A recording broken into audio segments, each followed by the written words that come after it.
Mga ka-DIY, naalala nyo pa ba si Meta Bunny? So, ito yung power bank natin ng laptop. Wala pang nag-claim. So, please, i-claim nyo mga ka-DIY. Ipapamigay ko to. Kung paano, mamaya abangan nyo sa dulo ng ating bagong video. Pero ngayon, itabi muna natin siya kasi nagpadala naman si Yubaw. So, ayan. Yubaw, maraming salamat po sa pagpapadala ng cute na napakagandang power bank na to. Ay, si Yubaw nga pala, matagal ko na rin kilalang brand. Kasi yung gamit ko sa aking mga portable generator na modified sine wave ay Yubaw mga ka-DIY. So nakakatuwa at napansin nila yung ating channel, nagpadala sila ng maliit na power bank para sa atin. Para ating reviewin at i-share sa inyo mga ka-DIY. Kasi posibleng malay nyo, kailangan niyo ng power bank at swak pala si Yubaw sa inyong pangangailangan. Ito nga pala ay 10,000 mAh. So online design, compact and portable, 15 watts maximum wireless charging. Ayun, may wireless charging siya para sa mga naka-iPhone dyan. Fast charge port protocol at saka sweat proof and fingerproof skin. Ayos. So mukhang maganda tong power bank na to at ang maximum nito ay up to 20 watts. Power delivery malamang to mga ka-DIY, 12 volts. So may 12 volts, kaya niya mag-output ng 12 volts. So yun, 12 volts, pwede to sa mga router mga ka-DIY. Halimbawang emergency brownout, walang kuryente, pwede niya i-power ang inyong router. Ituturo ko sa inyo kung paano. So wow, ang ganda. So sa box, manual at saka yung kanyang cord. Ito ay Type-C at saka USB-A. So ayun lang naman sa box. So ito na ang ating napaka-cute na 10,000 mAh power bank. Ang ganda ng build niya. Sa bagay, Yubaw naman kasi ito, hindi kagaya ng ibang mumurahin na power bank. So ayan, may ganyan.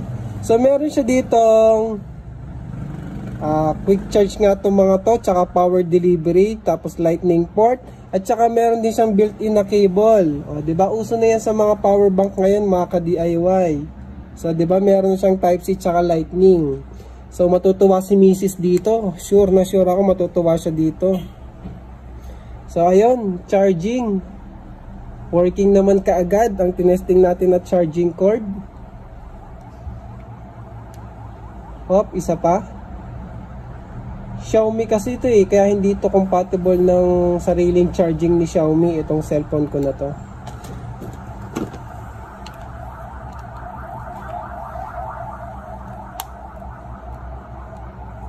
So yung mga output niya lahat nakasulat, no. Ang dami. Pero yun lang naman yung paggagamitan nyo dyan Tapos dito yung wireless charging. So i-try natin yung wireless charging. Kunin ko lang yung cellphone ni Mrs. So, ayan, andito yung iPhone ni Mrs. na may wireless charging pala, hindi namin alam. So, ayan, mag-a-align naman yan kasi may magnet. Kaso hindi siya gumana kagad, diba? Kasi meron siyang push button dito para ma-on yung wireless charging niya, mga ka-DIY. Ayan, iilaw yan. Tapos, pwede mo na ikabit. Then, yun. Boom! O, diba? Ang slick niya, no? O, ganyan. Hawak mo yung cellphone mo, nagcha-charge. So, ang astig, ang cute, ang ganda niya. O, diba? Para ka lang nakahawak sa cellphone, hindi halatang nagcha-charge ka ng power bank sa likod. O, astig! Yun lang yung special sa kanya kasi nga may wireless charging siya. Tsaka yung, ito naman, sa normal power bank, makikita nyo na yan Ngayon, ang itry natin yung 12 volts. Kung maglalabas talaga siya ng 12 volts. Pero ayun ganyan siya mga ka-DIY. So, astig! Ang ganda! Ganda mga ka-DIY, nakakatawa naman si Yubaw. Maraming salamat Yubaw. So isa pa. Oops. Yon. I-lock natin yung cellphone. Para makita nyo ulit. Yon. Charging. Ayos. 12 volts naman mga ka-DIY. So para magamit natin yung 12 volts output niya, kailangan natin ng power delivery decoy.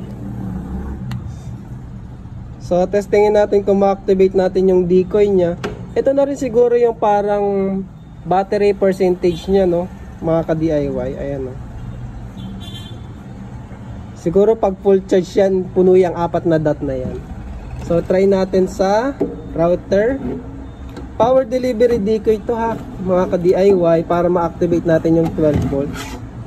So ayun, oh, pwede natin siyang gamitin sa ating Wi-Fi. Kasi naglalabas siya ng 12 volts.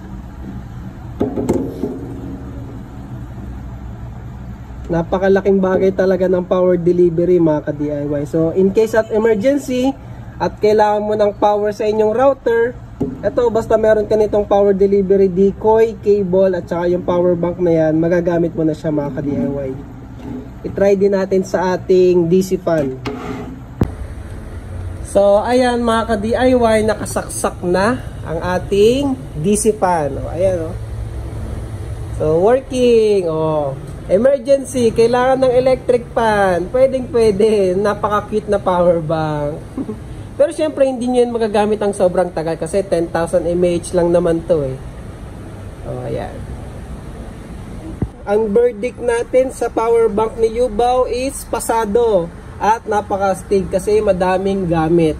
Magagamit natin yung 12 volts niya, wireless charging, at saka ayun, yung power delivery niya, sulit na sulit. Tapos may built-in pa na charging cable. Yung build quality niya, mga ka-DIY, is maganda.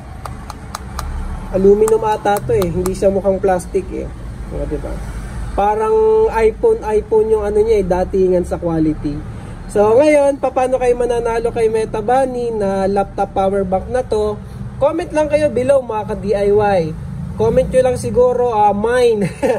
So i-mine nyo lang. So sana kayo ang manalo nito sa ating random comment picker sa ating susunod na video. So maraming salamat, mga ka-DIY, and thank you for watching.